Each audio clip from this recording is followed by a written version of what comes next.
Welcome to Defining Moments. I'm Suzanne Quast, and my guest today has been featured in Elle, Cosmo, Glamour, and the New York Times, to name a few.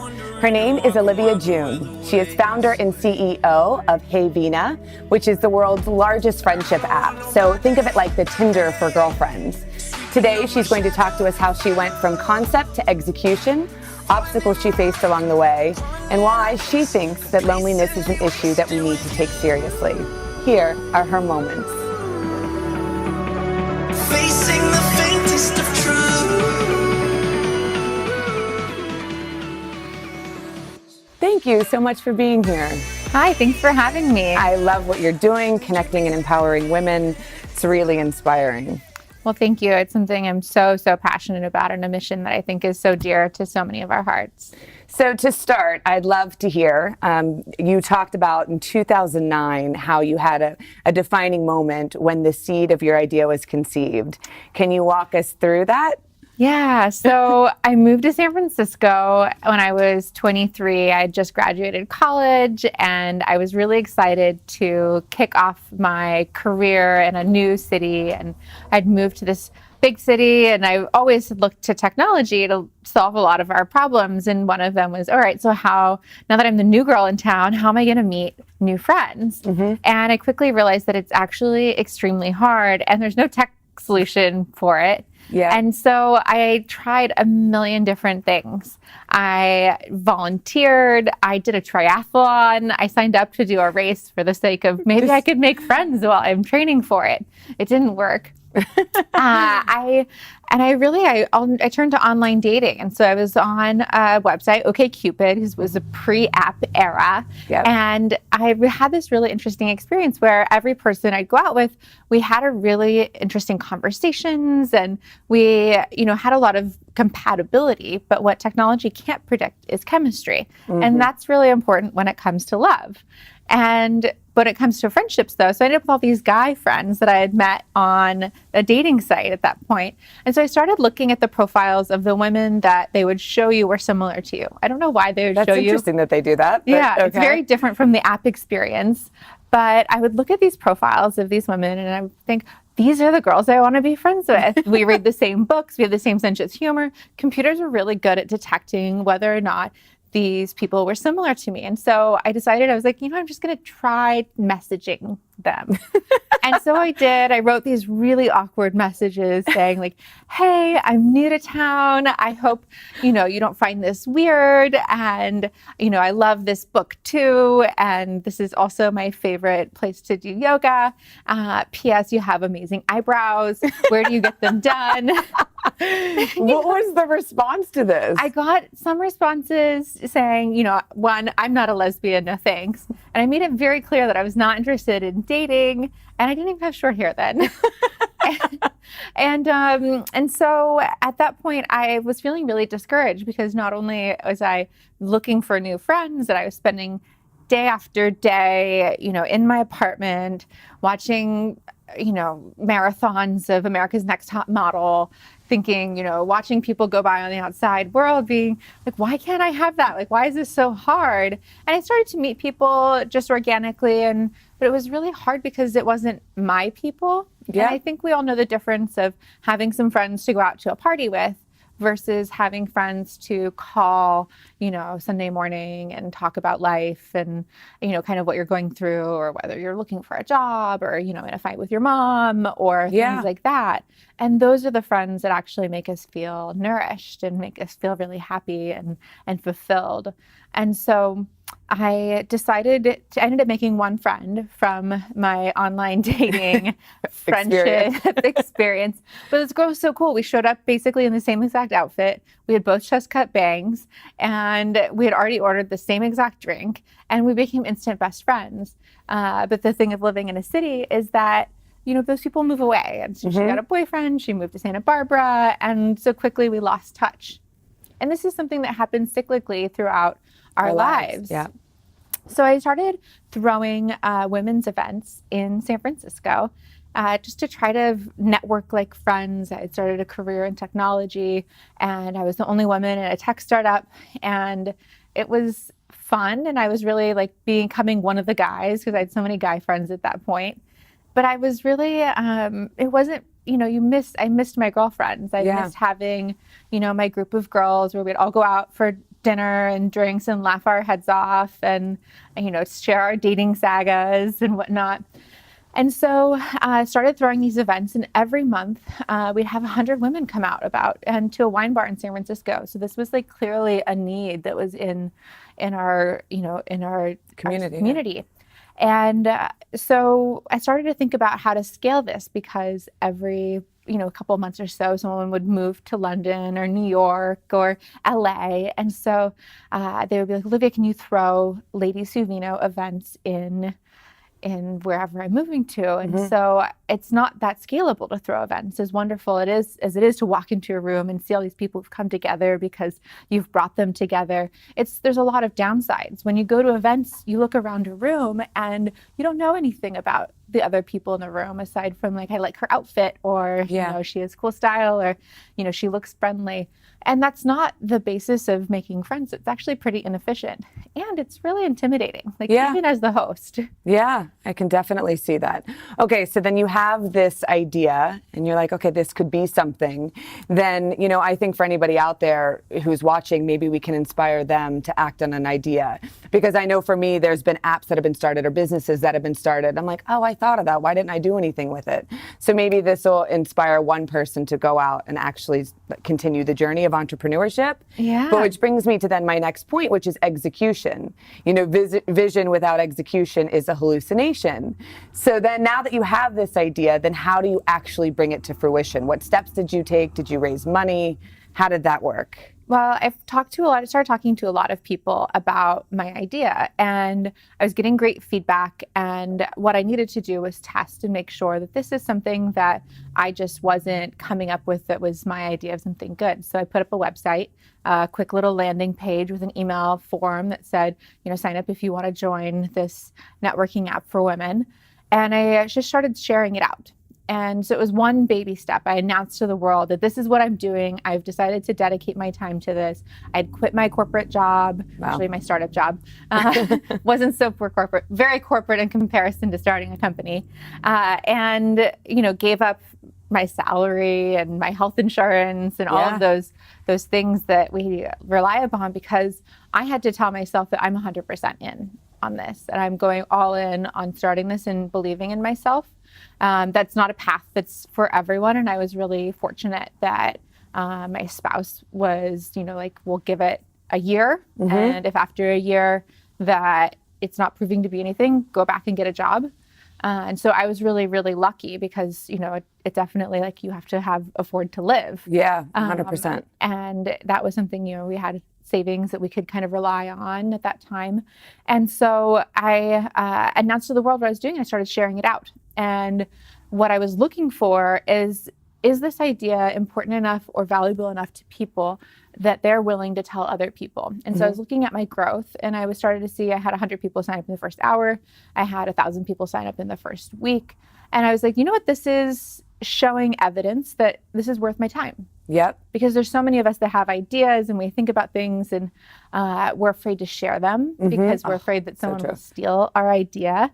And at the end of the day, your idea is one of millions of other people who've thought the exact same thing. It's all about your execution and actually showing up and doing the work and being the one that delivers on the product. And so what I then decided to do was build a deck and start pitching it to see if I could raise some money. And I quickly realized that being a female founder who is producing a product for women was actually, and in the social consumer world, there was no chance that I was going to raise any money. I've met with several investors, and they're like, well, do women even really need friends? Like, I think we all do, but we okay. do. But there's a healthy amount of skepticism. And, at the end of the day, someone's deciding if they're going to give you, their money, and they want some evidence that this isn't just something you made up. And it's really hard if the person themselves, and investors aren't typically very lonely. They're usually inundated with lots of people in their lives. And so I quickly realized that, this is not going to be successful to raise funds for until I just build something. And so I started learning to build a product. And, I had been in tech for quite some time. I had taught myself how to code, web development when I was young. That's Okay. I just wanted to make my MySpace page look cool. I love it. And so in doing that, I brought on a friend who is a software engineer, and the two of us started working every single day, day in and day out, and started building the future of Vina. And so we launched our MVP, which stands for minimum viable product. And so that's the most basic whittled down version of what, I had envisioned to see if there was a market for it. And launched that in January 2016 and was able to get some press around it in TechCrunch and Fast Company. And then within days, we were in several other publications. Within a week, we were trending on the App Store. Within just over a week, we had over 100,000 people that had downloaded and signed up to join the community. Which, for those of you guys who don't know, 100,000 people in 1 week is really, really impressive. I think you said that the only other company to do that was Instagram. That's basically. That's a big deal. And I come from, 2 tech startups, and one of the biggest things was user acquisition and getting people on board to use the product and to download it. And the fact that you were able to do it, what do you think? Then you just said you reached out to certain marketing publications, and I reached out a couple news publications. So Fast Company and TechCrunch were the first 2 articles that I had reached out to, or publications that I'd reached out to, and I put together a pitch about what we were doing and why we were doing it. And this was in 2016. So mind you, this is before we had the Women's March, before we had Me Too, before Time's Up, before we were really even looking at women's issues being a major spotlight in our culture. And then the other side, we hadn't even started talking about loneliness being a health epidemic in any way. And so it was something that was very early to market, and we just saw a tremendous latent need for. And so it was very interesting to see this immediately take off. We had press coming in from the Tyra Banks show to doctors to evening news. And, at this time we had $0, and it was my friend and I in our yoga pants on our couch, and essentially like this, but with our laptops and our hair like up in a top knots and no makeup on. Yeah. And we'd been, luckily her roommate was so wonderful, was showing up with breakfast for us and bringing us little snacks because we literally hadn't moved from the couch in days at that point. And decided at that point we had the evidence for this is a demand in the market, and we do have a product, the way that we've designed it, the way that we have created it, that people really want. And I feel confident now that I can go out and raise capital and confidently tell people that this isn't, a risky investment. This is something that I know that will exist in the world, and that we are the best people in the world to do it. And so I raised $1.5 million from NEA, which is New Enterprise Associates, the biggest VC in the world, Tinder. May have heard of them. May have heard of. And then Greylock, another great venture capital firm, and a couple other firms. And so it was really, really great to get an army of some of the best people in the tech industry behind the product. At that point, we had the resources to start building and scaling out what we had, invested a year of our lives and all of our savings into building. Wow. That's really remarkable, and congratulations. What do you think are some of the biggest obstacles that you've had to overcome with investors? Was it the friendship thing? And then also with consumers and users? Yeah, with investors, I realized that I had to go a deeply educational approach to what we were doing, because a lot of the questions I would get was around the user behavior and how do women make friends. And it wasn't, there's a lot of gender differences between how men and women actually create and build new friendships. Mm-hmm. And so it's interesting I studied social psychology in college. And so I was able to look at everything I had learned and developed in my university degree and start translating that into the experience of other people who couldn't relate to our target market, which is mostly, 18 to 40-year-old women, and we have people who are younger and older than that on the platform. But that was the heart of it. And so that experience of that person who's showing up and who was essentially myself, I had built the product for something that I desired in the world, and translating that. And not only translating that in a human way, but also translating that in what does this look like as a business? Because it's not enough that, you're showing up and doing social good in the world. We actually need to, especially I've seen this, some women entrepreneurs struggle with this, but how do you deliver this to a business person who's looking at you and saying, is this person going to take the money I give them and return, 10x, 100x this in the next 5 to 10 years? Yeah. And so then you really had to schedule that out and forecast that, you're saying, for your investors. Yeah, and really show them I had a very clear plan for how this is not just a great, fun thing in the world, but this is actually a viable business. And then what about for users? What was one of the biggest obstacles you faced with? The thing that we really look at and the challenge that we have in society is that there's a lot of shame when it comes to making friends. And I felt that when I was getting started. I thought, am I a weirdo or a loner because I feel so lonely? And so we have such a strong stigma in our minds around feeling lonely and thinking lonely as an identity as opposed to it being a state no different from being sleep deprived or dehydrated or hungry. And lonely is just basically, being hungry for social connection. And because it's essential to us. And so that was actually one of the challenges for us in realizing that, people have actually never made friends online before. Yeah. This is a totally new, we haven't friend dated. We have 30 years of marketing and billions of dollars of marketing gone into teaching us that online dating is okay. And of course, if we're single, you should go out and navigate Tinder or, Match.com or one of these platforms where you can meet someone who's like you. But we haven't had anyone teach us or talk to us at all about the fact that we cyclically throughout our lives forever will be looking for new friends. And we need these connections more than anything. Which is really beautiful. And like you said, I think that I like what you said about it being a state. Like, this is just temporary and I can do something about it. And loneliness, there is a little bit of embarrassment around it, right? But it's not necessarily embarrassing because the reality is like you said, sometimes you said earlier, sometimes our friends move, but sometimes our friends are just in different stages of their lives. Like for me right now, a lot of my friends have kids. And so there are a lot of times that I feel left out for things, and not because they don't love me and they don't want me around. We're just at different stages. Yeah. So to have and find something that allows you to then connect with people who are where you're at is really, really great. Exactly. And it's not even about, like you said, not even having anyone in your life. It's about that desire for more connection in a different way. And we all have it. I just gave a talk at a conference and I asked everyone in the room to hold up their hand if they know what lonely feels like. And everyone raised their hand. Yeah. Definitely. Okay, we're going to get to our final round of questions.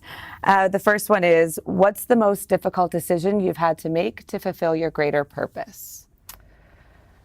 Every day, there's so many challenging decisions that we face, both professionally and personally. And I think that there's times where you are offered opportunities to make different ethical decisions and really standing true to my mission and the mission of the platform, which is ultimately to connect people to meet up with each other offline. And knowing that I have to stay true to this mission because there are a lot of tactics that tech companies can use and do to grow really fast and get you hooked and addicted to technology.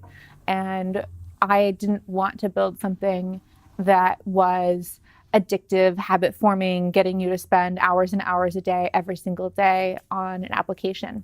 And that's what a lot of the industry is looking for. But I know I had to stay true to my heart and true to my ethics and my mission, which is ultimately to help us live really healthy and happy offline lives. And to sometimes turn down money or business opportunities or really great deals because it didn't line up with my personal ethics. And that's a really hard decision. And those are things that, it could have been a lot easier if I chose these other roads, but, staying true to, wanting to be ultimately for social good and knowing that I can build a great business around that. That's really amazing. I like hearing that. What is the best piece of advice you were ever given? No decision you make is permanent, except for having children. That will be permanent, yes. That's permanent. You can't get rid of them. But knowing that, it's best to make decisions and keep moving forward and not getting too hung up on if it's the most perfect decision that you can make. It's the best decision you can make at the time, and you can make another decision later and another decision later, and you can change your mind, and nothing is permanent. And so just knowing that is a part of life allows us to be a lot more free and a lot less stressed out. Yeah, and maybe more decisive. Yeah, and at the end of the day, it's about progress, not perfection. Mm-hmm. And it's about continuing to show up day in, day out and making progress towards your goal and doing the best you possibly can. And that's what's going to drive success, not analyzing and staying in a state of indecision for months or weeks or however long. That's, that is, you're not getting anywhere with that. Okay, final two. What is your greatest failure and what did it teach you? I feel like I fail all the time. I don't know if there's a greatest one. I'm sure most entrepreneurs feel that way. Yeah. I think I try to look at, I don't really focus on failures. I just kind of I learned something and I'm moving on to the next thing. And, I think the greatest failure, the things that I could call failures, I ultimately see as just directions moving me in the path that I was really supposed to go. It's a really healthy approach. Yeah. So I really don't think of anything like all the things that went wrong or bad or didn't turn out or I feel like I could have done better on. Those are just part of the journey to get me to the ultimate place that I'm going. So I don't really even see them as failures. Wow. I love that. And finally, if you could describe the legacy you want to leave behind in a couple of words, what would it be? The person who made a massive dent in the world of loneliness. It's the number one health epidemic that we're facing in the world today. It's the number one predictor of our mortality. It's more likely to kill you than smoking, heart disease, traffic, the flu, sitting. It's actually the number one predictor of our health. It's the equivalent of smoking 15 cigarettes a day. Wow. When we're feeling lonely. And just opening our eyes to the fact that we've thought of loneliness as our connection and people as the icing on the cake of when we have a good life, when we exercise and eat well and have a good job. And we think that, and then after that we get friends and community, but really reversing that and thinking of community and our relationships to each other as being the most important thing. Because if you have that, you will always have food, you will always have shelter, you will always have a job. And getting people to make these connections and prioritize, eye to eye, face to face, human contact.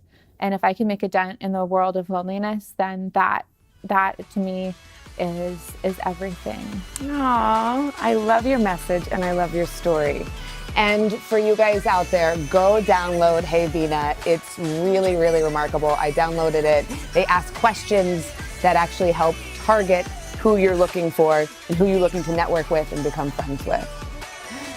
Thank you. If you like this, please share it, please comment it, and thank you again for being here. Thank you for having me.